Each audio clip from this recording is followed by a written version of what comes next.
2026년 1월 15일자 이스라엘 투데이 시작합니다. 한때 이스라엘을 지구상에서 없애버리겠다. 그리고 이스라엘 국민들을 모두 지중해 앞바다에 쓸어 넣겠다. 이렇게 막말을 했던 이란이 그런 말들을 실천하기도 전에 자기들 스스로 내부 분열로 인해서 무너져가는 이런 상황을 보면서 그야말로 격세지감을 느끼지 않을 수가 없습니다. 이게 바로 거짓의 영, 거짓의 종교, 이슬람 시아파의 최후의 종말을 보는 것이라고 할 수가 있죠. 처참하게 무너져가고 있는 지금 이란의 상황 좀 더 자세하게 이유진 PD가 전해줍니다. 어서 오십시오. 반갑습니다. 자, 지금 이란 시위 사태가 점점 험악해져가고 있는 것 같아요. 근데 시위 사태에 대해서 비교적 이 시위 상황을 소개하는 영상들이 많이 나오지 않는 걸로 보아 지금 그쪽에서 아마 여러 가지 이란 정부가 인터넷이나 또는 뭐 통신이나 특히 그 외부와의 통신을 차단하면서 페이스북, 스레드, X 뭐 이런 것들을 전부 다 지금 못하게 하는 것 같아요. 아직 연결되어 있는 그런 통신망도 있긴 합니까? 네, 이제 일론 머스크의 스타링크 위성 인터넷 서비스인데요. 현재 이란 정부가 인터넷과 전화 통신을 전면 차단한 그런 상황이다 보니까 이란 국민들이 현재 이란에서 일어나고 있는 그런 상황들을 사실대로 외부에 알릴 방법이 없었는데요. 뭐 그걸 노리고 이란 정부가 끄는 거죠, 사실. 정보를 차단하려고. 근데 일론 머스크의 스페이스 X가 이런 금지 조치들을 무시하고 스타링크 위성 서비스를 무료로 이제 지원을 해서 이란인들이 인터넷에 접속을 할 수 있도록 한 겁니다. 이건 이제 기존 통신망을 거치지 않고 위성으로 바로 연결이 되는 거다 보니까 이란 정부가 인터넷을 끊어도 일부 지역에서는 인터넷 접속이 가능하게 되는 것이죠. 실제로 이란 시위 관련 영상이나 이런 사진들 중 일부는 이 스타링크를 통해서 외부로 전달된 것으로 분석되고 있고요. 우크라이나 전쟁 때 러시아의 인터넷 차단을 뚫었던 방식과 동일합니다. 사실 이 스타링크 수신기는 이란에서는 공식적으로는 금지가 되어 있지만 현재 이란 국내에 밀반입돼서 유통되고 있는 스타링크 단말기가 5만 대를 넘는 것으로 추정된다고 합니다. 확인된 내용에 따르면 이란 정부는 이 스타링크를 사용하는 사용자들을 체포를 하고 그리고 위성 안테나를 압수하는 작전을 이미 여러 지역에서 지금 하고 있습니다. 뿐만 아니라 이란 반정부 체제인 이란 인터내셔널 매체에 따르면 이란 보안군이 이제 가가호호 방문해서 위성 안테나를 제거하고 그리고 개인 CCTV 카메라의 녹화 영상까지 압수하는 그런 작전을 시작했다고 하는데요. 주민들의 증언에 따르면 수도나 이런 전기 점검하는 공무원으로 위장을 해서 가정에 침입해서 위성 안테나를 이제 압수를 했다고 합니다. 이뿐만 아니라 드론까지 활용해서 가정의 지붕 위에 있는 스타링크 안테나를 수색하고 그리고 압수하는 움직임도 확인이 됐고요. 그리고 여기에 더해서 이란 정부가 사상 처음으로 군사 장비를 동원해서 스타링크 접속까지 차단하려고 했는데요. 쉽게 말해서 위성 신호를 직접 교란하는 장비를 사용을 했다라는 겁니다. 한 사이버 보안 전문가는 이 스타링크 위성을 겨냥한 군사급 전파방해 재밍 신호가 감지됐다. 이렇게 밝히면서 지난 20년 동안 이 군사 장비를 동원해서 전파를 교란하는 사례를 한 번도 본 적이 없다. 관련 기술이 매우 정교한 것을 봤을 때 러시아나 중국이 이란 정부에게 이걸 공급했을 가능성이 높다. 이렇게 지적을 했습니다. 그리고 이 조치 이후에 일부 지역에서는 스타링크 연결이 실제로 몇 시간 만에 끊겼고 전체 위성 트래픽의 80% 이상이 마비됐다라는 분석도 있습니다. 현재 이란의 인터넷 연결 수준은 평소에 1%도 못 미치는 그 수준이고요. 차단 시간이 무려 5일을 훌쩍 넘어선 그런 상황입니다. 이걸 두고 전문가들은 지금 이란 정권이 그만큼 위기의 상황에 몰려 있다라는 이 명백한 신호다 이렇게 해석하고 있습니다. 그야말로 진짜 그 이란 국민들을 외부와의 이 차단을 하기 위해서 이란 정권이 마지막 발악을 하고 있다 이렇게 이제 보여지네요.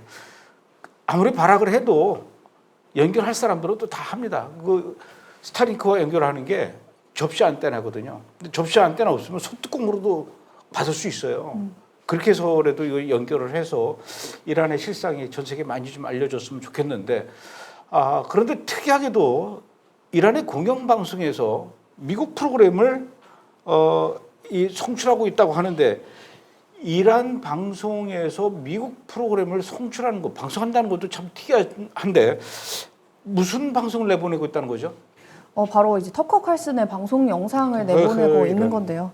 지금 인터넷도 안 되고 전화도 안 되고 뭐 외부 뉴스도 접하기 그런 어려운 상황 속에서 이란 정부가 터커 칼슨의 방송을 계속 반복 재생해서 송출을 하고 있다는 겁니다. 이 터커 칼슨은 이란에 대해 우호적인 태도를 보여줬었던 그런 인물이고, 그리고 이란과 러시아, 그리고 중국, 카타르 이런 국가들과 연관성이 많은 인물이죠. 사람들이 터커 칼슨을 이제 터커 카탈슨이다 이렇게 부르고 있는 정도니까요. SNS에서도 이란 정부가 선전용으로 터커 칼슨의 방송을 활용하고 있다라고 하면서 많은 비난의 글들이 올라오고 있는데요. 사람들은 터커 칼슨에 대해서 테러 정권의 대변인이 된 걸 축하한다. 그리고 터커 칼슨 집에서 뭐 집들이 하냐 이런 비난의 말들도 굉장히 많이 나오고 있는 상황입니다. 참 별소리들을 다 하는군요. 예. 근데 제가 어디선가 보니까 지금 이란에서는 반정부 시위만 일어나는 것이 아니라 친정부 시위도 일어나고 있다. 이런 영상을 봤어요. 이건 어떻게 된 겁니까? 이란 국영 정부도 이제 친정부 시위다 하면서 수만 명 정도가 모여 있는 이런 대규모 집회 영상을 실제로 배포를 했는데요. 근데 이 확인된 영상들 가운데 상당수가 AI로 만들어진 가짜 영상이거나 크로마키를 활용한 이 조작된 영상, 혹은 과거 다른 집회 영상을 재활용한 그런 사례로 드러났습니다. 이 해당 조작 영상에 대해서 부자연스러운 피사체 가장자리나 어울리지 않는 조명이나 그림자, 바람에 의해서 기자 머리카락은 흔들리는데 옷은 왜 흔들리지 않냐, 그리고 현실감이 없는 심도, 안전벨트와 헤드셋의 부재 이런 여러 가지들을 이제 전문가들이 지적을 하면서 조잡한 선전 영상 편집이다 이렇게 비판을 했습니다. 근데 또한 집회 사진이라고 배포한 이미지에도 AI로 만든 것처럼 이런 오류들이 발생을 했는데 그걸 어떤 편집도 없이 그대로 그냥 그렇게 내보냈더라고요. 근데 이 밖에도 6년 전 솔레이마니 장례 행렬 영상을 마치 오늘 이 집회 영상인 것처럼 게시를 했고요. 그리고 겨울임에도 불구하고 만개한 나무들이 나오는 예전 영상도 보여주고 있습니다. 근데 뭐 거짓말로 국민을 속이려면 어떻게 해서든 뭐 좀 치밀하기라도 해야 되는데 그렇지도 않은 거죠. 그래서 결국 이란의 친정부 집회라는 건 애초에 없었다라는 겁니다. 아, 그렇군요. 아, 그런 거라면 우리나라한테 부탁하면 잘 만들어 줄 텐데 우리나라 사람들이 예전에도요. 이란 이 사이버 공격하는 사람들이 해커들이죠. 베냐민 네타냐후 총리가 이 폭격 맞아서 도망가는 장면을 이렇게 만들어 가지고 퍼뜨렸는데 정말 유치하게 만들었어요. 그 정도로 이 조작하는 데는 실력이 없어요. 조작하면은 여기까지 얘기합시다. 예. 지금 이란의 시위대 중에 계속해서 이제 사망자가 늘어나고 있는데 어디선가는 아마도 사망자가 12,000명 정도 넘었을 것이다 이렇게 얘기하는 데도 있어요. 물론 정확하게 사망자 숫자를 파악할 수는 없겠지만 그래도 어느 정도라고 지금 예상하고 있습니까? 지금 SNS만 봐도 이란의 수많은 영안실에 시신들이 바닥에 널려 있는 그런 상태거든요.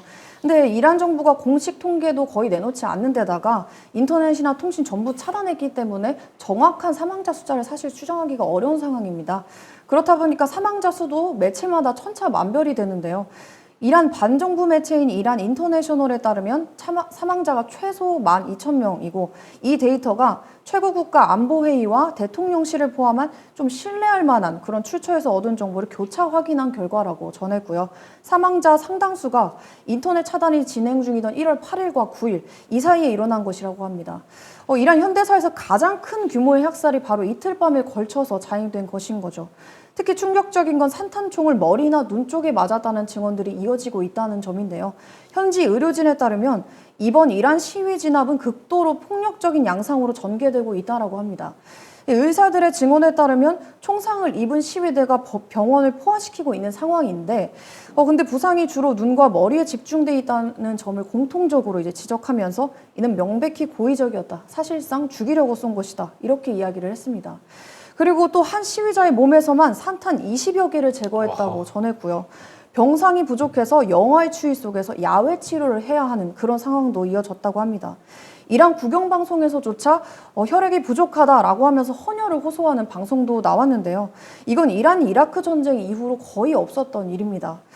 이번 살해는 하메네이의 직접적인 명령에 따라서 정부 수장의 명시적인 인지와 승인 하에 그리고 최고국가 안보회의의 실탄 사격 명령에 따라서 자해된 이른바 살해극이었습니다. 완전히 조직적인 범행이었다라는 것이죠. 그러니까 시위대를 해산시키기 위해서라면은 총을 쏴도 허공을 향해서 이렇게 공포심만 조장하면서 흩어져라 하면서 쏴야 되는데 저도 영상을 보니까 조준 사격을 하더라고요. 그러니까 사람 머리에 맞고 눈에 맞고 이거는 거의 살해를 전제로 한 죽이려고 쏘는 거예요. 이걸 어떻게 같은 국민들끼리 이런 일들이 일어나는지 모르겠습니다.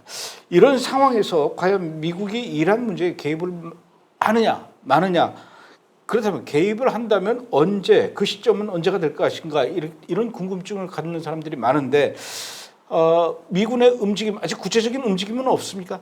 현재까지 확인된 건 미국이 이미 다양한 대응 시나리오를 놓고 매시간 브리핑을 받고 있다는 사실이고요. 군사 공격과 사이버 작전, 그리고 추가 제재, 시위대 지원 방안까지 여러 가지 선택지를 놓고 검토가 진행 중인 그런 단계입니다. 또한 트럼프 대통령이 군사적 선택지를 놓고 검토 중이고요. 안보 관계자들로부터 몇 가지 잠재적 조치 방안을 제시받았다라고 하는데요. 다만 아직 이 시점에 개입한다, 이런 구체적인 결정이나 군사 행동 개시는 공식적으로 발표되지는 않았습니다. 그럼에도 이번에 이란 반시위대가 계속해서 이제 이란 정부로부터 살해를 당하는 그런 장면들을 보면서 트럼프 대통령이 곧 도움이 도착할 것이다, 이렇게 전하면서 이란 국민들에게 계속 시위를 할 것을 촉구를 했습니다. 그래도 지금 이란에 대한 미국 공격, 개입 상당 부분 지금 진행 중이라고 하던데요. 네, 익명의 미국 관리의 말에 따르면 미군이 중동 지역에서 이란을 상대로 한 작전 준비를 상당 수준까지 마쳤다. 그리고 계획이 막바지 단계에 접어들었다, 이런 전언이 나왔습니다. 언제든 실행할 수 있는 상태라고 말하면서 지금 이란에게 압박을 주고 있는 그런 상황인 것이죠. 그런가 하면은 그 미군의 개입이 어느 때가 될 것인지를 그래도 어느 정도 그 징조를 알 수 있는 방법이 있대요. 그게 이제 재밌는 것이 오늘 일부의 그 제목이기도 한데, 미국의 그 펜타곤에 있는, 펜타곤 주변이겠죠, 피자집을 보면은 그때를 알 수 있다, 이런 얘기를 해요. 펜타곤과 미국 군사 개입과 피자집 어떤 관련이 있다는 거죠? 이른바 펜타곤 피자 이론이다, 이렇게 말할 수 있을 것 같은데요. 펜타곤, 미 국방부가 이제 심야까지 비상근무에 들어가게 되면 직원들이 당연히 자리를 뜰 수 없다 보니까 주변 피자 가게의 주문이 자연스럽게 급증한다, 이런 내용입니다. 근데 펜타곤 피자 리포트라는 계정이 있는데 이 계정이 이를 바탕으로 해서 국제 분쟁 조짐을 미리 예측하고 있습니다. 근데 심지어 최근 베네수엘라 공격 전에도 펜타곤 인근에 있는 피자 배달이 급증했다라는 데이터가 올라왔었고요. 그런데 지금 이란 공격에 대해 계속해서 이야기가 나오고 있는 이런 시점에 펜타곤 인근의 피자 가게 매출이 평소보다 눈에 띄게 늘었다, 이런 보고가 나오고 있습니다. 그래서 이걸 두고선 미국 안보 라인이 지금 굉장히 바쁘게 돌아가고 있는 신호 아니냐, 이런 해석이 나오고 있는 거고요. 그러니까 군사 개입을 이제 본격적으로 시작하려면 막 작전 짜야 되고 준비해야 되고, 그러니까 어쩔 수 없이 야근을 해야 되고, 아무리 군사 개입을 하더라도 먹으면서 해야 되니까 할 수 없이 배달을 시켜야 되는데, 미국의 배달의 민족 거래량을 보면 대충 알 수 있다, 이건데 미국은 이제 피자집이에요. 네. 야, 이게 전쟁이 나면은 이 피자집이 대박이 나고, 조용하면 피자집. 그러니까 피자집 입장에서는 뭔가 계속 이게 사건이 일어나고 전쟁이 나고 해야 피자집도 돈을 벌고 매출이 늘어나고, 이런 참 안타깝지만 또 피할 수 없는 그런 상황이네요. 자, 그런가 하면 미국의 돈을, 피자집 하나 할까요? 우리 펜타곤 앞에 가서. 김밥집도 괜찮을 것 같은데. 브레드 김밥. 아니, 그 김밥 천국을 우리가 거기다가 펜타곤 앞에다가 하면은 K 푸드 김밥 해가지고, 네. 요즘 미군들도 김밥 좋아할 것 같은데. 네, 그렇죠. 그건 들고 갈 수도 있잖아요. 피자는 못 들고 가도. 피자 들고 어떻게 전쟁 돼 가겠습니까? 김밥은 되잖아요. 금방 상하겠네. 죄송합니다. 괜히 쓸데없는 상상을 해가지고. 자, 미국의 도널드 트럼프 대통령이 이란을 압박하는 조치들 중에 하나, 이걸로 이제 이란과 무역 거래하는 모든 국가들에게 관세를 엄청나게 매기겠다, 이렇게 지금 얘기를 했어요. 엄청나게 관세를 매긴다는 것은 어느 정도를 얘기하는 거고, 대상은 어느 나라가 되는 겁니까? 이란과 거래하는 모든 국가에게 25% 관세를 부과하겠다라는 건데요. 이건 이란만 겨냥한 제재가 아니라 이란과 거래하는 제3국까지 압박하는 이른바 세컨더리 제재인 것이죠. 이번 관세 경고가 중국과 인도, 터키처럼 여전히 이란과 원유나 인프라 거래 등 상당한 교역 관계를 유지하고 있는 그런 국가들을 겨냥한 압박 카드에 가깝다라는 분석입니다. 그리고 트럼프 대통령은 이 조치에 대해서 이게 끝이 아니고 시작이다 이렇게 못 박았습니다. 미국이 이렇게 군사 작전 개입 코앞에 두고 또 여러 가지 압박 작전 이렇게 펼쳐나가니까 이란이 많이 좀 다급해진 것 같아요. 이란이 먼저 미국 쪽으로 뭔가 어떻게 해보자고 연락을 먼저 했다면서요? 네, 이란 외무장관 아락치가 미 중동 특사인 위트코프와 주말 동안 연락을 주고받았다 이런 보도가 나왔고요. 이란은 공식적으로 대화와 협상을 원한다는 입장을 바꿔서 밝혔습니다. 하지만 미국과 이스라엘 안팎에서는 이거를 이제 또 다시 이란의 시간 벌기용 접근으로 보는 그런 시각이 많습니다. 그래서 미국이 이란의 그 대화 요청에 응하겠다라고 합니까? 최근 보도에 따르면 트럼프 대통령은 이란 관리들과 예정되어 있었던 그 회담을 취소했다고 밝혔습니다. 그러면서 이란이 대화를 제안했음에도 불구하고 여전히 강력한 선택지를 검토 중이라고 밝혔고요. 한편 위트코프는 이란 관리들을 만나는 대신에 축출된 이란 국왕 샤의 아들인 레자 팔레비를 만날 예정인 것으로 알려졌습니다. 이란의 이런 사태를 바라보는 이스라엘의 입장은 또 어떻습니까? 이스라엘은 지금 최고 수준의 경계태세에 들어가 있습니다. 이란이 만약 미국이 이란 영토를 공격하게 된다면 이스라엘과 미국을 보복 타격할 수 있다. 이렇게 공개적으로 경고했기 때문인데요. 특히 위협의 객관적 신호만 있어도 선제적으로 행동할 것이라고 하면서 단순한 사후 대응을 하겠다는 그런 의미가 아니라 위협을 감지하면 공격하겠다 이런 발언을 한 것이죠. 그렇다 보니까 현재 이스라엘군이 미사일과 드론 그리고 사이버 공격까지 여러 가지 가능성에 대비해서 고강도 경계태세에 들어간 상태다라고 전했습니다.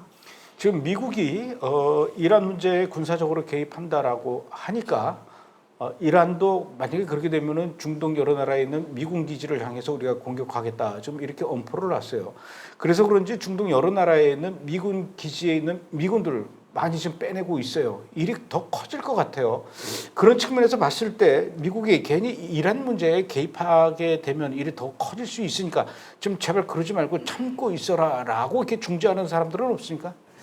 실제로 최근 이스라엘과 아랍 관리들이 미국에게 이란에 대한 공격을 보류할 것을 제안했다. 이런 의견도 있습니다. 아직은 이란 정권이 미국의 군사 공격으로 결정적 타격을 입을 만큼 약화된 상태가 아닐 것이다라는 말인데요. 지금 당장의 군사 공격이 오히려 상황을 악화시킬 수도 있고 미국의 신중한 접근을 비공개로 이렇게 제안했다라는 그런 사실 보도가 있습니다. 그래서 압박은 유지하되 정권은 이란 정권이 좀 더 약화될 때까지 시간을 두자 이런 기류도 존재하고 있는 상황입니다. 어쨌든 요즘 이란 뉴스가 많이 쏟아져 나오고 있는데 이란이 점점 내부적으로 이렇게 허물어져 가고 있는 이런 상황들을 멀리서 이렇게 지켜보는 것도 굉장히 흥미롭습니다. 남의 나라 이게 망해가는 거 이렇게 흥미롭게 바라본다는 거 별로 이렇게 좋은 얘기는 아니겠지만 그래도 어떡합니까? 이 기쁜 감정을 숨길 수가 없는데. 오늘은 여기까지 하죠. 수고하셨습니다. 잠시 후에 2부에서 다시 뵙도록 하겠습니다. 지난 1월 1일 꾸란에 손을 얹고 취임한 뉴욕시장 조람 맘다니가 에릭 애덤스 전 시장 시절 유지되어 온 이른바 친이스라엘 성격의 법을 최근 폐지했습니다. 이를 두고 미국 시민들 사이에서뿐만 아니라 우리나라에서도 논란이 일어나고 있습니다. 원래 친이스라엘법이란 것이 존재했단 말인가? 이건 너무 불공평한 법이 아니냐는 이야기죠. 그렇다면 미국에서는 왜 이런 법이 있었던 것일까요? 그 이유를 살펴보겠습니다. 첫째는 이스라엘을 비판하는 말이 어디까지 가능한지를 정해놓은 기준입니다. 이스라엘 정부를 비판하는 것은 가능하지만 그 비판이 유대인 전체를 공격하거나 이스라엘이라는 나라 자체를 부정하는 단계로 넘어갈 경우에는 혐오 표현으로 볼 수 있다는 기준입니다. 둘째는 지역 내에서 특정 민족을 향한 차별을 막기 위한 법입니다. 이 법은 이스라엘과 거래했다는 이유만으로 개인이나 단체가 공공계약이나 지원 대상에서 배제되지 않도록 하기 위한 장치입니다. 특정 국가를 보호하기 위한 법이라기보다 거래 관계를 이유로 불이익이 생기는 것을 막는 차별 방지 규정에 가깝습니다. 셋째는 세금이 어디에 쓰이는지를 따지는 기준입니다. 뉴욕을 포함한 여러 도시는 유대인 혐오나 폭력을 조장하는 단체에 시민의 세금이나 보조금이 흘러가지 않도록 하는 행정 기준을 운영해 왔습니다. 중요한 점은 뉴욕만 이런 기준을 갖고 있었던 것은 아니라는 사실입니다. 현재도 플로리다, 텍사스, 캘리포니아를 포함한 미국의 많은 주들은 이런 기준과 법을 지금도 그대로 유지하고 있습니다. 그렇다면 이 행정명령을 폐지한 게 왜 문제가 될까요? 최근 사례를 보면 미국에서는 2018년 피츠버그의 유대교 회당에서 반유대주의에 사로잡힌 총격범이 난입해 11명이 목숨을 잃었습니다. 이듬해인 2019년 캘리포니아 파웨이 회당에서도 예배 중 총격으로 사망자가 발생했습니다. 그리고 지난해 5월에는 워싱턴에서 이스라엘 대사관 직원 2명이 프리 팔레스타인을 외치던 범인의 총에 맞아 숨졌습니다. 결국 조람 맘다니 시장 취임 이후 뉴욕은 반유대주의를 막아주던 제도적 안전장치가 없어졌습니다.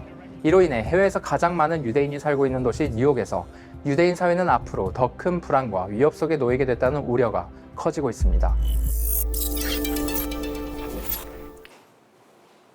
예, 미국에 친이스라엘법이 있었다라는 게 새롭게 알게 된 사실인데 이번에 그 뉴욕 시장으로 당선된 맘다니가 이 뉴욕의 친이스라엘법을 폐지했다라는 것도 또 굉장히 놀라운 소식입니다. 자, 이번에는 조현영 기자와 함께 뉴스의 핵심으로 한 발자국 더 깊게 들어가서 뉴스를 자세히 질겅질겅 씹어보고 분석해보는 시간을 갖도록 하겠습니다. 어서 오십시오. 예, 안녕하십니까. 자, 미국에 친이스라엘법이 있다라는 사실 혹시 아셨습니까? 예, 주정부. 아, 원래 아셨어요? 예. 조현영 기자 알고 우리 문주혁 PD 알고 나만 몰랐네요. 죄송합니다. 첫 번째 분석 이슈 어떤 건지 알아볼까요? 위기와 혼돈의 이란이라고 이렇게 할 수가 있는데 우리가 가자 지구 이 전쟁을 놓고도 우리가 얘기를 했죠. 과연 전쟁이 끝난 이후에 전후 이 마무리를 어떻게 할 것인가 이런 예측을 했었던 기억이 있는데 이란도 지금 마찬가지인 것 같아요. 과연 이란도 이 사태 다음은 어떻게 될 것인가 예측해보지 않을 수가 없는데 현재 이 유지되고 있는 이란의 신정 체제 그야말로 그 이 아야톨라 루훌라 알리 하메네이 최고 성직 지도자 체제로 이 지금 유지되고 있는 이란 정부 시스템 이게 붕괴가 된 다음에 어떻게 될 것인가 혹시 이런 부분에 대해서 예측 시나리오 나온 거 있습니까? 그러니까 지금 안 그래도 주요 국제 정치 안보 싱크탱크는요 지금 다 어디에 집중하고 있냐면 포스트 신정 체제 하메네이 체제에 대한 보고서가 지금 폭주하고 있습니다. 그래서 오늘은 다양한 시나리오별로 이제 소개하는 거. 전 예측을 못합니다. 이건 너무 시계 제로기 때문에. 그 우리가 무슨 뭐 부채도사도 아니고 그렇죠. 어떻게 알겠습니까? 그래서 이제 내용들을 이제 다 하나씩 이제 소개를 드릴 건데 이제 포스트 신정 체제는 이제 붕괴하는 걸로 기정사실화하고 오케이 그러면 데이아프터는 어떻게 될 것이냐 하는데 가장 이제 이상론적인부터 이제 좀 비관론으로 좀 내려가겠는데요.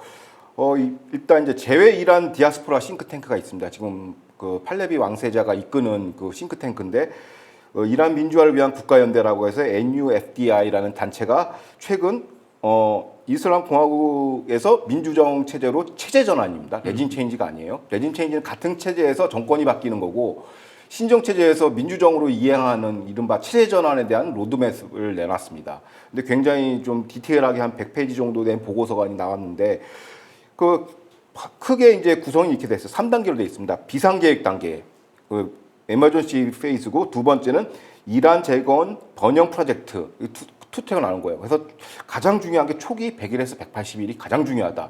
이때 과도정부 운영을 통해서 국가 기능을 최대한 빨리 안정화시킨다가 목표고요. 주요 내용은 전력, 식수, 의료 등 필수 서비스 안정화, 법, 정치, 제도 수립, 그 다음에 경제 기반 구축을 위한 어떤 베이스라인을 깔아준다. 이 3단계로 구성되어 있습니다. 그래서 쉽게 표현하면 NUFDI는 붕괴 직후 혼란 최소화 1번, 2번은 제도적 틀 확립, 3번은 경제 번영 준비란 3단계 로드맵을 아주 구체적인 제도를 가지고 이제 법령을 다 짰더라고요. 그래서 이런 것도 있구나라고 해서 지금 어떻게 보면 팔레비 왕세자가 지금 차기로 좀 주목받고 있는 상황에서 이미 로드맵이 나왔다는 것은 좀 고무적이긴 합니다. 그 이란 민주화를 위한 국가연대 그 NUFD 예. 이게 지금 레자 팔레비가 이제 주도해서 운영되고 있는 거예요. 그렇죠. 그럼 그쪽에서 지금 예측한 그 시나리오가 이 과도기 정부를 그러면 미국에 있는 레자 팔레비가 와서 이어받겠다라는 겁니까? 그렇죠. 핵심이 그겁니다. 어허. 그래서 로드맵도 있고 그 싱크탱크 어떤 전문가 집단을 해가지고 과도정부, 그러니까 트랜지셔널 거버먼트를 우리가 하겠다라는 이제 그런 이제 포부인데 그러니까 지금은 어떻게 보면 반정부 투쟁의 상징이 돼버렸어요. 팔레비 왕세자가 어허. 깃발이고 어떻게 보면 상징이고 구심점입니다. 이 사람이 지금 외부에서 메시지 내고 언제 이란 본국 들어가면 이제 본격적으로 개입하겠다라는 이제 그런 이제 로드맵이 나온 것이죠. 그러면 이제 과도 정부 아까 얘기했던 그 로드맵을 실천할 것인데 주요 외신이나 이런 데에서 팔레비 왕세자에 대한 통치 역량은 조금 물음표가 아닌가. 아, 평가를 그렇게 하는군요. 예, 왜 그러냐면 외부에서는 이제 상징인 건 맞아요. 이란 신정 체제의 붕괴의 상징은 맞는데 그 차후 그 과도 정부에서 안정화까지 과연 이 사람이 할 수 있는 정치적 역량이 있는가, 수권 능력이 있는가에 대해서는 조금 퀘션 마크가 있는데 그게 왜 그러냐면 현지 어떻게 보면 자기 기반 세력이 없어요. 외부에서만 30년 동안 오래 활동했기 때문에 없는데 그래서 아니나 다를까 타임스 오브 이스라엘 현지 매체에서 이제 블로그 글인데 어떻게 보면 재외 디아스포라 이란 언론인이 있어요. 캐나다 거주한 그 사람이 이제 기고 칼럼을 올렸는데 팔레비 왕세자에 대해서 굉장히 비판적입니다. 그리고 특히 이 로드맵에 대해서 굉장히 비판적이에요. 겉으로는 체계적인 서구의 외피, 그러니까 민주 자유주의 시스템의 외피 법령을 갖추고 있지만 그 속을 들여다보면 굉장히 심각한 문제점이 있다. 일단 과도기 지도자, 팔레비 왕세자를 지칭하는 겁니다.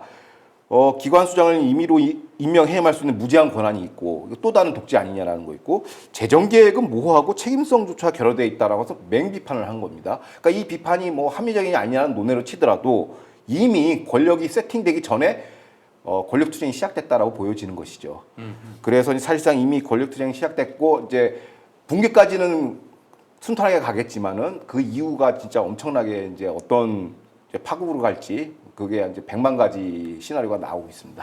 그러니까 이 미국에 있는 레자 팔레비가 1979년에 이란에서 이슬람 혁명이 일어나기 이전에 왕조, 그러니까 아버지가 팔레비였어요. 팔레비 왕이었는데 쫓겨나지 않습니까? 그렇죠. 미국으로 망명을 가서 그때 아들도 같이 망명 같이 온 거예요. 예. 그러니까 1979년에 이란을 떠나서 지금까지 미국에서 살다 보니까 지난 40여 년 동안 한 번도 이란 땅을 밟아보지 못했기 때문에 이란의 상황도 잘 모르면서 어떻게 그 땅을 통치할 수 있겠는가. 물론 상징성은 있지만 그렇죠. 구심점은 될 수 있을지는 모르겠지만 통치하는 거는 또 다른 문제인데 그렇죠. 그 능력은 아직 잘 모르겠다 이런 얘기네요. 그럼에도 불구하고 어쨌든 과도기 정부가 들어서게 되면은 지금 이란에서 가장 그 신정체제 무너진 이후에 가장 먼저 이 해결해야 될 시급한 문제 뭘까요? 그러니까 신정체제 붕괴 원인, 그러니까 반정부 투쟁의 원인이 두 가지죠. 국가 부도 사태하고 물 부족 사태인데, 그럼 이 두 개를 해결을 해야겠죠. 이제 국가 부도는 이제 우리가 오늘 얘기한 우리로 치면 과거에 약간 IMF 같은 거죠. 금융 파산인데, 요거는 의외로 쉬워요. 왜냐하면 제도적 장치를 통해 관리가 가능하다는 것이고요. 부채를 재조정하고 유동성을 공급하고 어떻게 보면 시간이 지나면 조금 해결되는 문제고요. 이게 제도 설정으로 이게 바꿀 수 있는데 핵심이 두 번째 물 부족입니다. 현재 연구소에서는 미들리스트 그 정책 포럼에서 이런 얘기를 합니다. 물 부족은 해결이 쉽지 않다. 왜 그러냐면 이미 대수충이 고갈된 상황에서 회복은 보장된 결과가 아니기 때문에 결과값을 모른다는 거고 물은 또 금융과 달리 대체 불가능한 자원이다라는 것이죠. 그리고 금융자사처럼 외부 수요를 할 수가 없어요, 이거는. 그리고 솔직히 뭐 이스라엘이 갖고 있는 담수화 기술을 도입한다고 해도 이 공사가 800km가 넘어요. 그러니까 이게 수십 년이 걸리는 대규모 국가 프로젝트지 단기적으로 해결할 수 없다라는 거죠. 그 물 부족은 곧 뭘로 연결되면 식량 부족으로 연결이 됩니다. 그러니까 이게 민심이 안정화될 수가 없다라는 것이죠. 그래서 감독님께서 말씀하신 것처럼 이제 팔레비 왕세자가 로드맵이 이게 구체적인 방안과 처방이 없어요. 그냥 이게 어떤 기구 만든다, 위원회 만든다 이런 얘기 받고 액션 플랜이 좀 없다라는 거죠. 그래서 거기에 대해서 약간 퀘션 마크가 있고 감독님 또 언급하신 것처럼 팔레비 왕세자가 이런 장기적인 누적 불만을 이겨낼 수 있는 정치력이 있는가, 수권 능력이 있는가 이게 시험대에 오른 거예요. 칼날 위에 쓴 거예요. 팔레비 왕세자가. 그래서 일각에서는 창업과 수성은 다르다. 물론 정권은 신정체제는 무너뜨려서 차지할 수는 있지만 그걸 유지하는 거는 별개의 문제다라고 현지에서는 얘기하고 있습니다. 물론 이제 미국에서 이란의 이 신정체제가 무너지기만을 기다리고 있었던 레자 팔레비 입장에서는 이 날을 위해서 나름대로 뭔가 많이 준비를 하고는 있었겠지만 그래도 어느 순간 갑자기 이렇게 무너질 줄은 아마 잘 그렇죠. 예측을 못했을 거예요. 근데 그럼에도 불구하고 레자 팔레비가 주도하는 그 싱크탱크에서 준비한 그 로드맵이 완벽하지는 않다 하더라도 그래도 그나마 그 정도 이렇게 진행되면 그나마 그것도 난데 제일 걱정되는 것은 이것도 저것도 아닌 그냥 무정부 상태로 가게 되면 아주 지금 이런 더 큰 혼란에 빠지게 되는 거 아닐까요?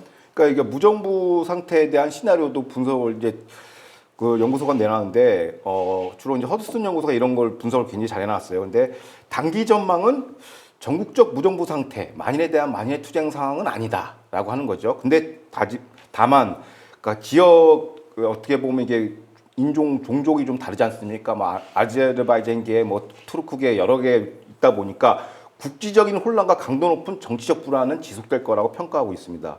그러니까 체제 붕괴 이후에 사회가 일시적으로 무질서에 빠지는 건 아니지만은 치안을 얼마나 빨리 회복할 수 있느냐. 근데 이게 뭐냐면 구 체제인 어떻게 보면 IRGC 등 통치 기구들이 일부 협조를 해야 돼요. 그래야 치안이 안정화되는데 이걸 얼만큼 빨리 할 수 있냐가 핵심이라고 그러는 거고, 그러니까 무정부 상태를 가장 안 좋게 보는 싱크탱크들이 있어요. 이것만 막아야 돼. 이건 오히려 신정체제가 더 안 좋다라고 보는 사람도 있어요. 무정부 상태가 아나키즘이 만인에 대한 투쟁이고 그때 살인 방화가 많이 일어나니까. 그래서 이제 과도기적 혼란을 관리하고 정치적 전환을 하는 게 가장 중요하다가 포인트를 제시하고 있고, 그러니까 이란의 미래는 장밋빛 구호나 이상이 아니다. 그래서 권력과 실제 통치할 수 있는 안보기관과의 그 실제 균형 위에서 결정된다라고 좀 냉정한 그 분석을 내놨습니다.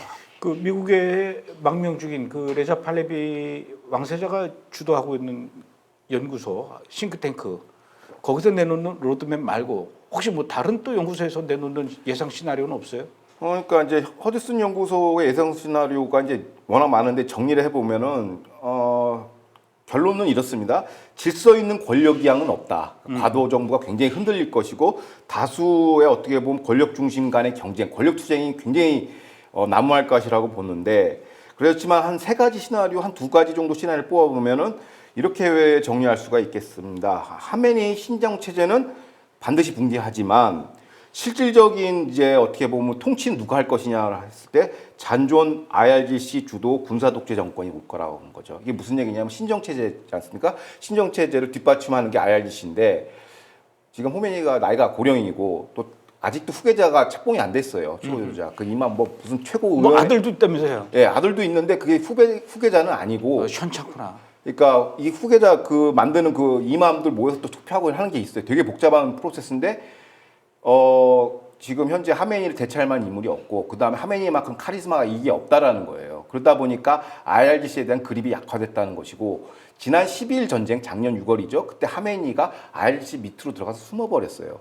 왜냐하면 CIA와 이스라엘 모사드의 그 암살 공작을 피하기 위해서. 어떻게 보면은 IRGC의 권한이 더 커졌고, 여기서 보는 관점이 뭐냐면 IRGC하고 최고 지도자 신정 체제의 그 이맘들하고의 갈등, 여기서 이제 소프트 브레이크가 일어날 수 있고 소프트 쿠데타가 일어날 수 있다는 거예요. 그러니까 IRGC가 손절칠 수 있다는 거죠. 물론 핵심 충성파들은 있지만은 IRGC가 이제는 우리가 이거 감당하기 힘드니까 신정 체제 최고 지도자 그거를 좀 우리가 손절하자라는 그 모티베이션이 있을 거라는 게 가장 강력한 건데, 그래서 그렇다 하다 보면 실질적으로 통치권을 갖고 있는 거. 그러니까 중국 인민해방군 밑에 텐센트나 이런 대기업들 갖추고 군사 조직이면서 대기업도 갖고 있는 구조예요. IRGC도 똑같습니다. 그래서 워낙 사회 광범위하게 영향력이 강하다 보니까 일부 일탈이 돼서 IRGC 주도의 어떤 군사 독재 정권이 들어올 가능성이 굉장히 높다라고 그 1번으로 꼽고 있습니다. 그리고 두 번째는 뭐냐면 이제 이게 좀 우리가 희망사항이고 그나마 괜찮은 게 뭐냐면 이란 정규군하고 시민 지금 반정부 세력하고 결합이 돼서 과도 정권을 만드는 겁니다. 자, 그럼 여기서 이란 정규군이 뭘 이게 의아하실 텐데 이런 겁니다. 79년 호메이니 혁명 당시에 그 당시에 이란 정규군은 중립을 유지했어요. 우리식으로 표현하면 약간 간보기 한 거죠. 혁명이 끝난 샤 왕조랑 누가 대결해서 이길까 하고선 결판이 난 다음에 호메이니가 이긴 다음에 그때 이제 그쪽에 줄을 댔죠. 그래서 호메이니는 여기에 대해서 굉장히 군을 탐탁하게 생각하지 않습니다. 그러니까 이란 정규군에 대해서 달라요. IRGC랑.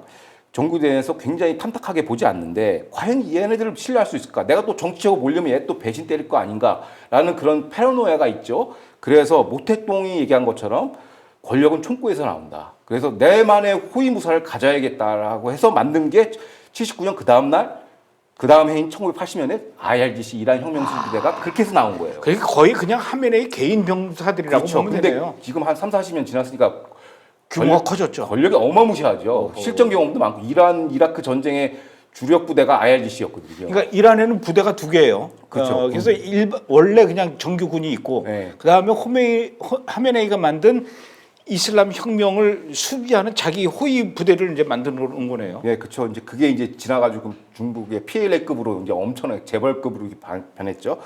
그래서 최근에 그래서 IRGC에서도 또 하급 직업들은 그냥 월급쟁이거든요. 그러니까 이게 옛날 다니엘 읽어보면 막 메데 페르시아 밑에서 이제 유대인들 어린애들 막 밥 먹여주고 3살 때부터 스카우트 해가지고 키우잖아요. 그런 것처럼 IRGC도 어렸을 때부터 키운다고 합니다. 그러니까 충성파는 있어요. 그렇지만 여기서 중간관리자나 이런 사람들이 일부 일탈하고 또 이란 정규군하고 결합되고 MG 시민정부에 해가지고 과도정권 정부가 구상이 가능하다라는 거죠.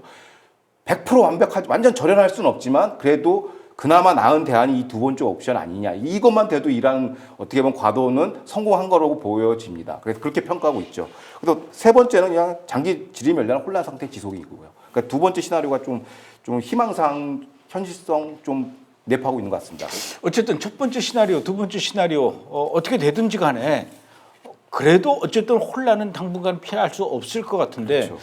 제가 걱정이 되는 것은 지난해 6월 달에 이스라엘이 이란을 공격하면서 미사일 생산 기지 공격하고 폭파시켰어요. 파괴하고 또 미사일 발사대도 폭격하고 그래서 상당 부분 미사일을 많이 없애긴 했지만 그럼에도 불구하고 아직도 이란에는 많은 미사일과 또 핵물질과 여러 무기들이 남아 있을 거란 말입니다.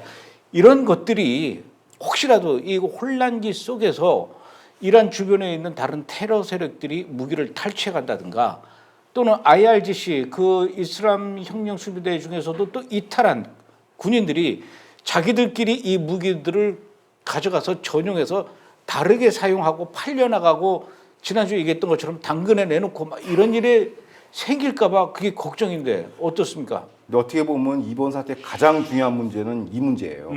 근데 이거를 이제 언론에서 잘 안 다루고 자꾸 혁명 좀 약간 그런 상황만 다루는데 이게 안보 싱크탱크 가장 우려한 대목 이겁니다. 그러니까 말씀하신 것처럼 IRGC가 굉장히 거기 안에도 여러 분파가 있으니까 월급도 못 받는 사람도 있다고 해요. 지금 돈이 없어가지고. 그러니까 그거 빼내서 파는 거죠. 그러니까 그래서 야 이참에 나도 한몫 잡아야겠다 해가지고 이런 걸 여기 물론 이스라엘이 많이 파괴했지만 잔존 물질들 핵 피소 머테리얼 같은 거를 빼돌려서 안전가옥이나 국경 너머로 이동해서 핵 분열 물질을 암시장에 유통할 수도 있다는 거. 이게 가장 우려스러운 대목이거든요. 그래서 이제 전문가들은 체제 붕괴 초기 이것도 마찬가지. 100일 안에 이거 셧다운 시켜야 된다는 거예요. 완전히 국경 통제하고 그래서 지상군 투입이 필요하다는 얘기가 이것 때문에 그래요. 핵물질 관리 때문에. WMD 관리. 과거에는 WMD 전담 해체 부대가 있었어요. 미군에도. 리비아 해체할 때도 그렇게 했고. 근데 이거 지상군을 반드시 투입해야 되고 이건 이스라엘 보고 붕괴 관리 맡겨라. 이거 할 수 있는 문제가 아니라 이스라엘, 미국, 유럽, UN, IAEA까지 다 나서서 이거는 완전히 샷다운 시켜야 된다라고 보는 거죠. 만약에 최악의 시나리오 이게 빠져나갔을 때 국경 밖으로 빠져나서 어떻게 되냐. 이란은 큰 게 국경 두 군데를 이제 마주하고 있는데 하나는 이제 아프간 쪽으로 넘어갈 가능성이 있어요. 아프간은 과거에도 설명했듯이 여기는 테러 공화국의 어떤 직결지죠. 테러리스트들이 핵물질을 활용할 수 있다는 것이고 아프간 국경. 또 반대편으로 보면은 이라크하고 좀 약간 국경을 맞이하고 있고 이라크는 사실상 이란의 어떻게 보면 뭐 클라이언트 스테이트 그냥 위성국가였거든요. 그러면 여기 시아파 민병대가 이걸 해가지고 또 지금 안정화되어 있는 시리아에서 또 이거 갖고 내전이 일어날 수 있다는 거예요. 그래서 이런 것들이 굉장히 해서 결국에는 앞서 얘기한 건 내부 정치 혼란, 이란 내부의 문제지만 이게 핵물질이 외부로 나가면 또 다른 핵 확산이 일어나고 또 다른 테러 확산이 일어나서 이게 지정학에 엄청난 영향을 미친다고 안보 전문가들은 지적하고 있습니다. 그게 제일 걱정이에요. 진짜 테러리스트 손에 이런 무기들이 들어가게 되면은 이들이 또 무슨 짓을 할까 그게 걱정인데요. 당분간은 당근을 좀 잘 살펴봐야 될 것 같아요. 매물로 나올 수도 있을 것 같으니까. 자, 두 번째 분석 이슈 또 알아보도록 할까요?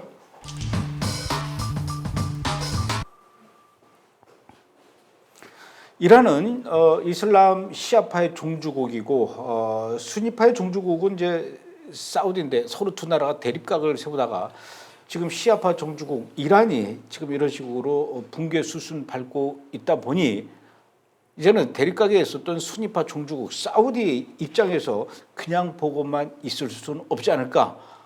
분명히 이 사우디도 뭔가 이 중동의 새로운 질서 개편을 위해서 뭔가 열심히 머릿속이 복잡해질 것 같은데 지금 사우디의 복잡한 계산법 어떻습니까?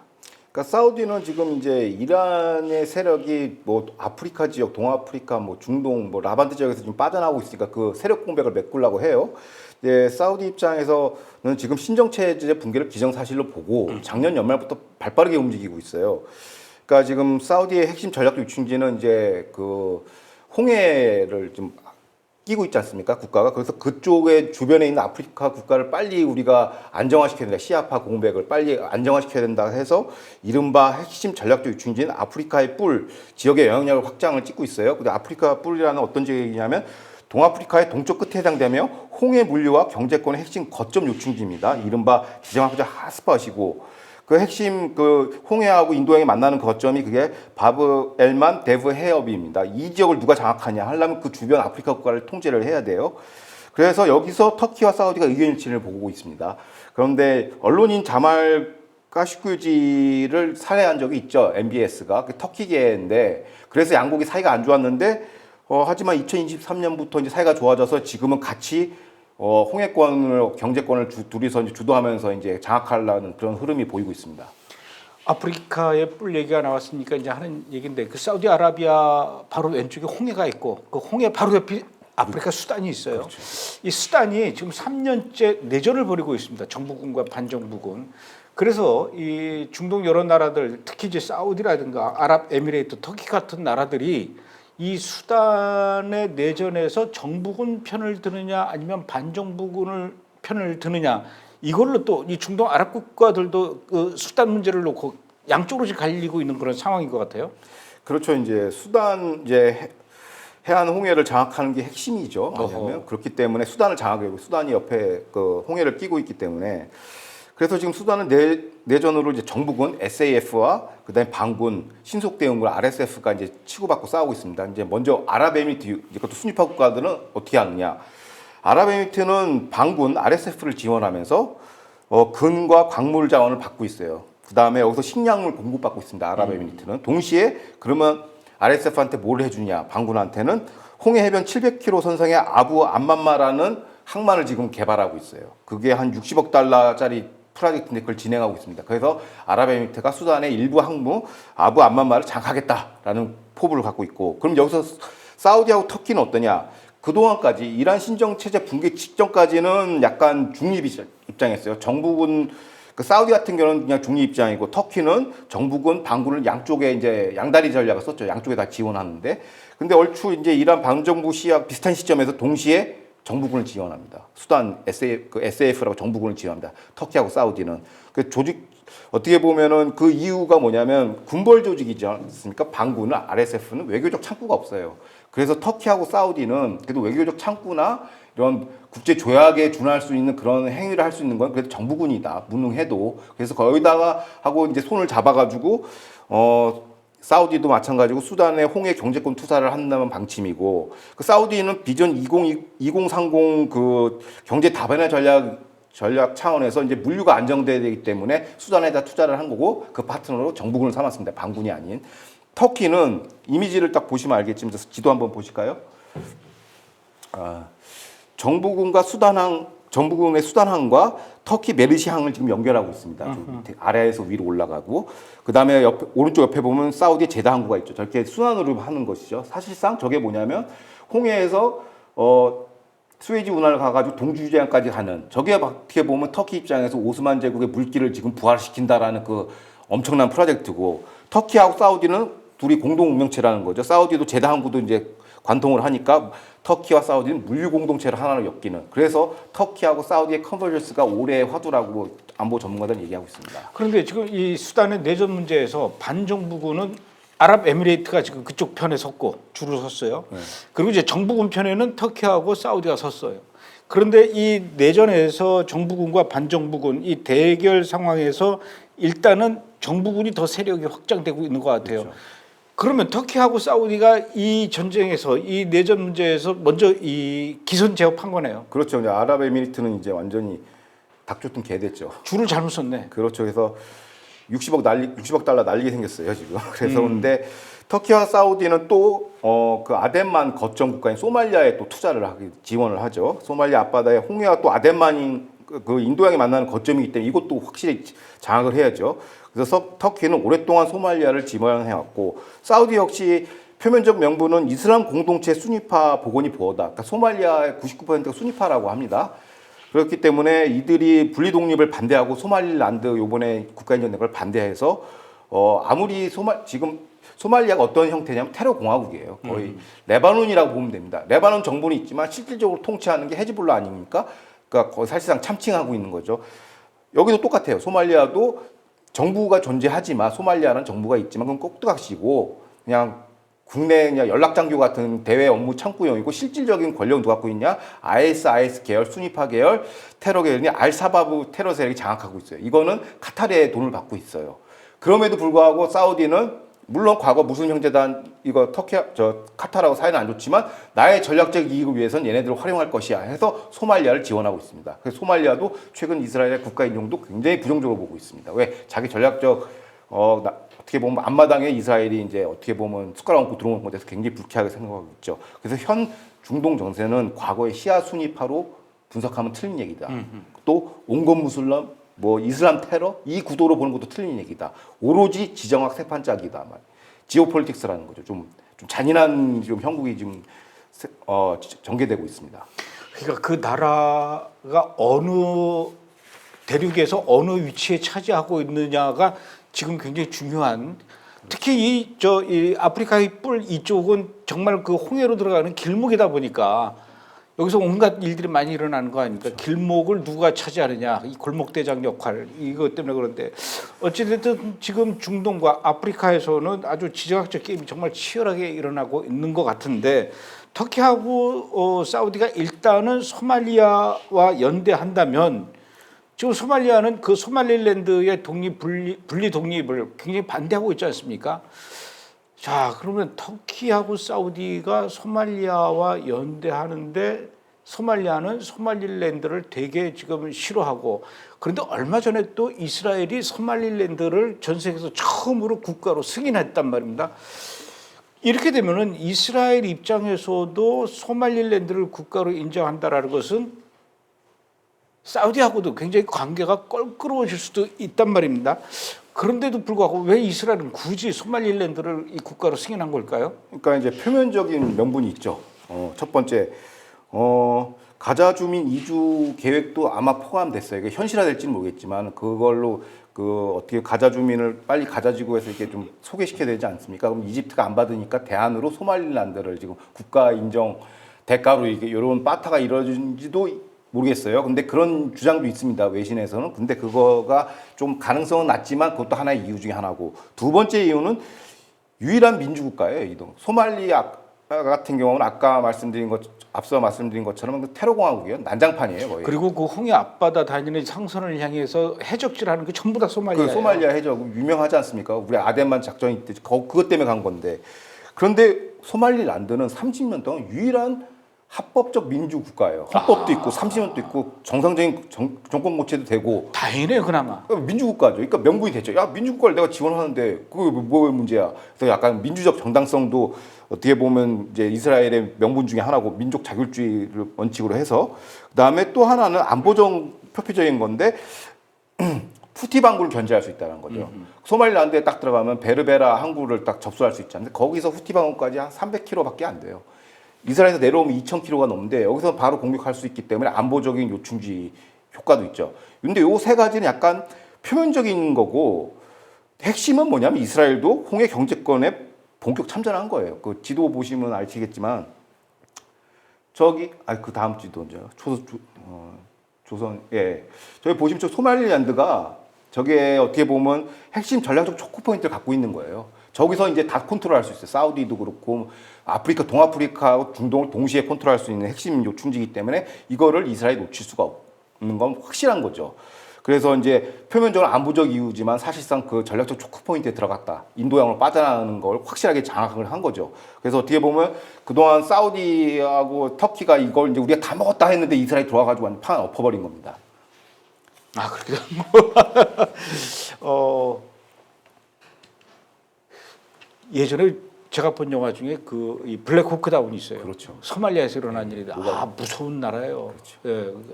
하여튼 그런데 터키도 이 소말리아다 그동안 공을 많이 들여왔단 말입니다. 그런데 이렇게 이스라엘이 소말리아가 아니라 소말리랜드, 또 오늘 말씀 들어보니까 굉장히 또 소말리랜드는 친근감이 가네요. 예, 그렇죠. 레고랜드나 디즈니랜드는 아니겠지만 소말리랜드는 이스라엘이 또 국가로 인정하면서 이렇게 친해지게 되다 보면 터키가 굉장히 이런 부분에 대해서 이스라엘하고 또 관계가 껄끄러워지면서 기분 나빠할 것 같아요. 터키 지금 이런 것 때문에 이스라엘한테 열받아 있는 거 아닙니까? 그렇죠. 굉장히 열받아 있죠. 근데 뭐 터키는 할 말이 없어요. 왜 가자지구 파병을 결정했으니까. 그러니까 이제 이스라엘 완전 속내로 들어오니까 이제 이스라엘 입장에서 또 터키는 옛날처럼 우리가 대하면 안 되겠다. 우리 확실하게 너랑 이제 대립각 세우겠다라는 게 명확한데, 터키는 이제 최근에 어떤 문제냐면 이제 터키 사우디가 홍해권 물류를 다 잠식하는데 이스라엘이 이제 와가지고 판을 엎었으니 그거에 대해서 좀 기분이 나쁘다. 뭐 이런 거죠. 표면적으로는. 근데 진짜 속내는 뭐냐면 요번 그 소말리랜드 국가 승인 발표 직후에 소말리아 대통령이 급하게 터키 에르도안 대통령을 아련하러 갔는데 터키를 방문했는데 표면적으로는 이제 뭐 우리가 아시다시피 유엔 국가 다 규탄을 했단 말이에요. 이스라엘 네가 뭔데 국가 인정하냐 해서 모두 규탄하는데 이것도 규탄에 터키가 가장 강력하게 동참을 했죠. 근데 이거는 뭐 예상 가능한 시나리오니까 규탄을 했는데 중요한 게 뭐냐면 중동 전문 매체인 미러리스트 아이 보도에 따르면 원래 방문 목적이 이게 아니었다라는 거예요. 이게 원래 계획된 방문이었는데 그게 갑자기 이스라엘이 발표하는 바람에 그게 이제 어떻게 보면 핵심 어젠다가 돼버린 거야. 소말리랜드 국가 인정을. 무슨 일이냐 보니까 매체를 보니까 작년 10월이죠. 소말리아 해어 앞에 지질 탐사 조사를 했다라는 거예요. 소말리아가. 여기에 대한 조사 결과가 나왔고 이거를 보고하러 가는 자리였다라는 거예요. 터키로. 소말리아 대통령이. 근데 이날 배석한 터키 에너지부 장관이 소말리아 앞바다에 석유가스 지질층을 발견했다고 암시했다고 요 핵심 중동 전문 매체가 보도를 했습니다. 그러니까 즉 뭐냐면 기존에는 홍해 물류권, 경제 회랑 이걸 누가 장악하냐, 군사 지정학적 이런 거였는데 여기서 이제 또 소말리아 앞바다에서 유전이 나오면은 이제 엄청난 이제 대박이 터지는 거죠. 터키 입장에서는 소말리아 투자를 많이 했으니까. 그러니까 여기서 유전층을 독식하는데 여기 중앙에다가 소말리아 이스라엘 딱 들어오면 어떻게 됩니까? 영유권 분쟁 시즌 2가 되는 거예요. 유전같이 동지중해처럼 영유권 분쟁이 또 여기서 시작되는 거예요. 근데 이스라엘도 그걸 알고 한 건 아닐 거 아니에요. 어느 정도 눈치는 챘을 거예요. 그건 모르죠. 그건 모르죠. 그러니까 다 한 네타냐후 뭐 정치 백단이고 이게 완전 바둑 엄청 잘하는 사람이기 때문에 근데 소말리랜드를 국가 인정을 해버리니까 이제 어떻게 되냐 이게 영유권 분쟁으로 이제 하는 거죠. 그래서 터키가 경로했다라는 거예요. 아니 동지 중에서 지난주에 제가 말씀드렸지만 동지 중에서 터키, 이탈리아, 리비아가 한 편을 먹고 그다음에 이스라엘과 사이프러스, 그리스가 한 편 모아서 신속대응권을 만들었어요. 지중해권을 놓고 싸우는데 그럼 지중해권의 본질이 뭐냐? 유전이에요. 유전 영유권 분쟁을 하고 있는 건데 터키가 이제 나만의 공간이라고 소말리아를 딱 잡아놨는데 여기서 또 이스라엘이 들어온 거야. 숟가락 들고. 소말리랜드를 통해서. 그럼 화가 이제 뭐 머리끝에 퍼치는 것이죠. 그런데 재밌는 게 뭐냐면 동시중에서 사이프러스 그리스하고 이제 이런 친속 대응 군 체제를 이제 만들었는데 문제는 뭐냐면 이스라엘 소말리랜드를 국가 인정하는 이유가 후티 반군을 견제한다는 것이죠. 그럼 여기다 뭐가 들어가냐? 이스라엘 해군이 들어간다는 얘기예요. 그러면 이스라엘 해군이 들어오면은 영유권 분쟁에서는 이건 거의 압도적 갑이 이스라엘이 될 수밖에 없어요. 군사력이 딱 들어가니까 해군력은 터키도 이스라엘 못 이겨요. 그 제공권도 안 되지만, 그러니까 확실하게 진짜 완전 급소를 이제 초크 포인트는 목을 완전 쫄라버리는 거죠. 그래서 어떻게 보면 이 아덴만 홍해 게임에서는 이스라엘이 어떻게 보면 제 개인적으로 판정승했다라고 보여집니다. 그런데다가 그렇게 되면 이제 그 홍해에 왔다 갔다 할 때 소말리아의 그 해적들이 설치되는 거 이거 이스라엘이 거의 뭐 경찰 국가처럼 관리하겠네요. 그렇죠. 이제 글로벌 그 물류 안정화에도 기여하는 또 문명 국가 또 올라가는 거죠. 그런데다가 또 저 이스라엘의 벤구리온 운하 만들면은 그쪽으로 배들이 많이 왔다 갔다 할 텐데 그렇죠. 그런 측면에서도 이스라엘이 또 책임을 할 필요도 있는 거고, 야 결국은 자원 전쟁이에요. 자원 전쟁에다 지리 전쟁. 그 지금 그 트럼프가 북극권에 있는 그린란드 자꾸 달라고 그러는 것도 이게 지리 전쟁이고 자원 전쟁이거든요. 그렇죠. 야, 그렇습니다. 이 정신 바짝 차리고 있어야 돼요. 그나저나 제일 안타까운 게 뭐 제가 안타까워한다고 해서 뭐 위로가 될 얘기는 아니겠지만 아랍에미리트 같아요. 네, 아랍에미리트 같은 경우는 수단 내전에서 반정부군을 편에 섰다가 지금 거의 뭐 터키하고 사우디 쪽에 밀리는 그런 상황인데 그 전에 그 예멘 내전에서도 정부군과 그 후티 반군 이쪽에서 그때는 그나마 그래도 정부군 편에 섰어요. 그건 잘했는데 자. 정부군에 섰는데도 그 안에서도 정부군에서 또 지금 두 갈래로 나뉘는데 여기서 또 줄을 잘못 섰어요. 아랍에미리트가. 그렇죠. 이제 아랍에미리트의 흑역사 이제 전략적 오판을 한번 좀 설명을 해드릴게요. 자, 지금 그 그림 한번 띄워주시면 감사하겠는데요. 저기 보면 저게 이제 UAE의 원래 전략이 저거예요. 수단에서 RSF를 지원해서 아부 암마 항만을 장악하고 예멘 남부를 장악해서 STC를 남부 과도인을 장악해서 홍해 아덴만을 해협을 장악한다. 가 목표였는데 감독님이 얘기한 것처럼 다 실패했어요. 그러니까 이제 지금 어떤 식이냐? 예멘에서 사우디가 지원하는 정부군하고 그다음에 아랍에미리트가 지원하는 그 남북 과도위원회 STC랑 지금 대리 세력전을 벌이고 있는 거예요. 후티 반군은 지금 사실상 전략적 불임 상태가 돼 버렸어요. 왜냐하면 지금 종주국인 이란이 지금 자기를 산소호흡기 달고 있잖아요. 그 돈이 안 들어와. 통장 안 꽂히니까 테러 하청업체에서 일을 할 수가 없어. 그러니까 이미 얘는 제껴놓은 거야. 순위파 국가들은. 그래서 정부군, 사우디 지지를 받는 정부군과 남부 과도 STC하고 그 아랍에미리트 지지받는 게 충돌하고 있는데 여기서 무참하게 아랍에미리트가 깨졌어요. 그러니까 아랍에미리트가 좀 자기 국가 사이즈를 좀 생각하고 덤벼야 되는데 막 덤빈 것 같아요. 그러니까 뭐냐면은 지금 최근 보도를 그림이 보시면 알겠지만은 과도정부위원회의 그 핵심 전략 물자를 다 파괴시켰습니다. 아랍에미리트가 공급하는 거를. 그러니까 이런 지정학적 게임을 벌이려면 최소한 저기도 다 파괴하고 했는데 하려면 방공망이 있어야 되는데 사우디 전투기에 다 속수없이 당한 거예요. 자기 몸값 체급을 모르고 사우디한테 덤볐다가 이제 제대로 홍수명 난 거죠. 그래서 사실상 남북 과도위원회에서 이제 지지 철회를 선언을 했습니다. 아랍에미리트가 나 항복하고 빠져나왔어요. 한 대 맞고선. 그래서 이제 처참하고 있는데 최근에 이제 이스라엘이 소말리안들을 인정해주면서 이제 아랍에미리트를 살려준 거예요. 무슨 얘기냐? 소말리안들 국가 인정을 해준 가운데 유일하게 아랍에미리트, 터키, 사우디 뭐 전 세계 55개 다 이스라엘 비판하는데 아랍에미리트는 지지 선언을 했어요.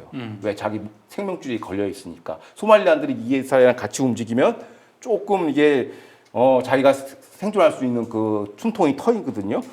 그러니까 지금 UAE의 전략은 이스라엘과 공동 보조고 같은 순위파인 사우디와 약간 전략적 거리두기를 하고 있어요. 자, 그림 한번 보시면 정확하게 설명되는데 저게 지금 저기 핵심 거점 전략 지역에서 네트냐후 큰형님을 지금 쫓아다니고 있는 거예요. MBS가. 그러니까 형만 쫓아와. 넌 사이즈 안 되니까 네트냐후 큰형님이 쫓아오는 거예요. 저기 소말리아, 이디오피아, 예멘 전부 다 이제 딱 저 지중해까지도 이제 쫓아오는 겁니다. 같이 공동 보조를 맞추는 거예요. 너도 그러니까 이스라엘 네트냐후 입장에서 나도 아랍국 한 명 좀 있어야 되지 않냐? 너 좀 분위기 좀 맞춰, 그 코타 좀 하고 자리 좀 만들어주고 대신 너의 전략적 이익은 내가 챙겨줄게 하면서 저렇게 같이 움직이고 있다는 거죠. 여기 중동 판세의 새로운 모습이라고 보여집니다. 자, 근데 그 조금 전에 우리 조 기자님이 얘기하기로는 이스라엘이 소말릴랜드를 국가로 인정한 것은 그곳에 이제 이 이스라엘 해군 부대를 주둔시켜서 예멘을 견제하기 위해서 예멘의 후티 반군을 견제하기 위해서다 이렇게 말씀을 하셨는데 사실은 이 후티 반군을 대하는 그 입장에서 이스라엘하고 미국하고 이 공동 보조를 맞춰왔단 말입니다. 그런데 이스라엘은 소말릴랜드를 국가로 인정하는데 미국은 아직도 소말릴랜드를 국가로 인정 안 하고 있어요. 미국은 왜 이 소말릴랜드를 국가로 아직까지 인정하지 않는 겁니까? 그러니까 결국에는 사우디가 소말리랜드 독립을 반대하기 때문에 그래요. 아, 사우디 때문에? 네, 그러니까 사우디 눈치를 또 봐야 되거든요. 트럼프 대통령. 왜냐하면 사우디는 소말리아를 통해서 홍해권 장악을 노렸는데 미국이 소말리아한테 인정해버리면 이스라엘 손을 들어줘 버린다. 그러면 이건 사우디한테는 완전 전략적 패배거든요. 그래서 사우디를 달래기 위해서 이렇게 좀 이스라엘의 결정은 존중하나 국가 인정은 존중한다. 미국은 인정 안 한다. 얘 가니까 투트랙으로 해가지고 양쪽을 다 만족시키는 황금 분할 논평을 내놨어요. 트럼프 행정부가. 국무부 그 유엔 부대표 태미 브루스를 통해서는 이스라엘 결정을 존중한다 하고 트럼프는 소말리란드가 어디에 붙여 있는 거냐 이런 식으로 이제 약간 비토를 걸었어요. 그러니까 그런 식으로 두 가지 메시지를 하면서 이스라엘도 한편도 지지하면서 사우디도 이렇게 황금 문화를 갖다가 이제 중재력을 발휘했는데 그러면 뭐 사우디가 뭔데? 사우디가 뭐 이렇게 대단하길래 그러는데 만약에 여기서 사우디를 비토를 걸어버리면 사우디가 다시 또 중국으로 이제 붙을까봐 그게 제일 두려운 거예요. 트럼프 대통령. 그게 왜 그러냐면 사우디는 지난 바이든 행정부 시절 미국 냉대에 곧바로 중국으로 돌려버렸습니다. 그게 무슨 사건이냐면 2023년 3월에 그때 친이란 이제 바이든 행정부 친이란을 지원하니까 그때 강성이었잖아요.